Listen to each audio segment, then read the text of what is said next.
പോരുന്നത്. ഉപയോഗിച്ചാൽ എന്താ ഗുണം? ഇത് നമ്മളെ പ്രതിരോധം, റെസിസ്റ്റൻസ് കുറക്കും, എളുപ്പത്തിൽ മനസ്സിലാക്കാൻ സഹായിക്കും, വലിയ സ്വാധീനം ഉണ്ടാക്കും എന്നുള്ളതാണ്. നമ്മുടെ കൊച്ചു കൊച്ചു പ്രോബ്ലങ്ങൾ സോൾവ് ചെയ്യാൻ വളരെ ഉപകാരപ്രദമാണ്. ഒരു ക്ലിപ്പ് ബോർഡ് മെറ്റാഫർ ചെയ്യാം നമുക്ക്.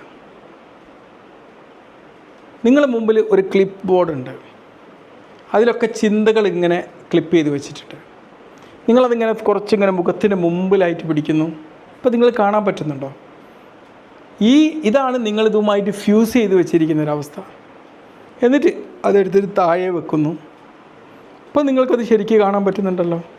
ഇതാണ് ഡിഫ്യൂഷൻ. അടുത്തത് ഒരു ഭീകരനുമായി, ഒരു രാക്ഷസനുമായിട്ട് ഉള്ള ഒരു വടംവലി മെറ്റാഫർ. നിങ്ങൾ മുമ്പിൽ കിടക്കുന്ന ഈ ഭീകരൻ എന്ന് പറഞ്ഞാൽ നിങ്ങളുടെ ചിന്തകളാണ്. നിങ്ങൾ ഇതിനുമായിട്ട് ഒരു വടംവലി നടത്താൻ പോവാണ്. നിങ്ങളിങ്ങനെ വലിച്ചുകൊണ്ടിരിക്കുന്നു, അത് കൂടുതൽ വലിക്കുന്നു. കയറ് വിട്ടാൽ എന്താ സംഭവിക്കുക? നിങ്ങളെ ചിന്തകളുമായിട്ട് സ്ട്രഗിൾ ചെയ്യുക, അവസാനിപ്പിക്കുക. അതാണ് ജീവിതത്തിൻ്റെ സ്വാതന്ത്ര്യം എന്നുള്ളത്. അടുത്തതായിട്ടൊരു ബസ് ഡ്രൈവർ മെറ്റാഫറാണ്. നിങ്ങളൊരു ബസ് ഡ്രൈവറാണെന്ന് വിചാരിക്കുക. അതിൽ യാത്ര ചെയ്യുന്ന പാസഞ്ചേഴ്സ് ആരൊക്കെയാണ്? നമ്മുടെ ചിന്തകളാണ്. അവർ പറഞ്ഞുകൊണ്ടിരിക്കുകയാണ്, നിർത്തൂ, ഒന്ന് തിരിച്ചു പോകുമെന്ന് പറഞ്ഞുകൊണ്ടിരിക്കുക. പക്ഷേ തീരുമാനിക്കുന്നത് ആരാണ്? നിങ്ങളാണ് എങ്ങോട്ട് പോകണം എന്നുള്ളത്. ഇനി മറ്റൊന്ന്, നിങ്ങൾക്കൊരു സ്വിച്ച് മെറ്റാഫർ. നിങ്ങളുടെ ജീവിതത്തിൽ അവിടെ ഒരു സ്വിച്ച് ഉണ്ട്. അത് ഓണാക്കി കഴിഞ്ഞാൽ വേദന വരും. പിന്നെയും ഓണാക്കിയാൽ പിന്നെയും വേദന കൂടി വരും. ആ സ്വിച്ച് ഓഫ് ചെയ്താലോ ഇത് കുറയും. അടുത്തതായിട്ട് നമുക്കൊരാകാശവും കാലാവസ്ഥയും. ഇപ്പോൾ നിങ്ങളെന്ന് പറഞ്ഞാൽ ആകാശമാണ്, ചിന്തകൾ എന്ന് പറഞ്ഞാൽ നിങ്ങളുടെ ചിന്തകൾ അതിൻ്റെ കാലാവസ്ഥയാണ്.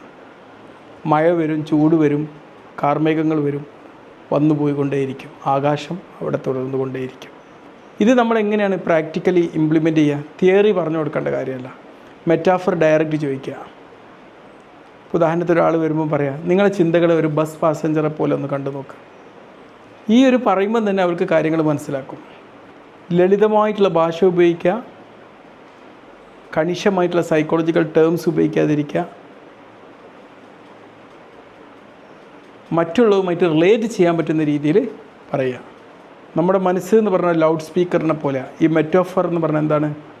അത് അതിൻ്റെ വോളിയം കൺട്രോൾ ചെയ്യലാണ്. മെറ്റാഫർ തെറാപ്പി എന്ന് പറഞ്ഞാൽ എന്താണ്? ഏതൊരു തെറാപ്പി എളുപ്പമാക്കും, ലളിതമായ വാക്കുകൾ വലിയ മാറ്റം.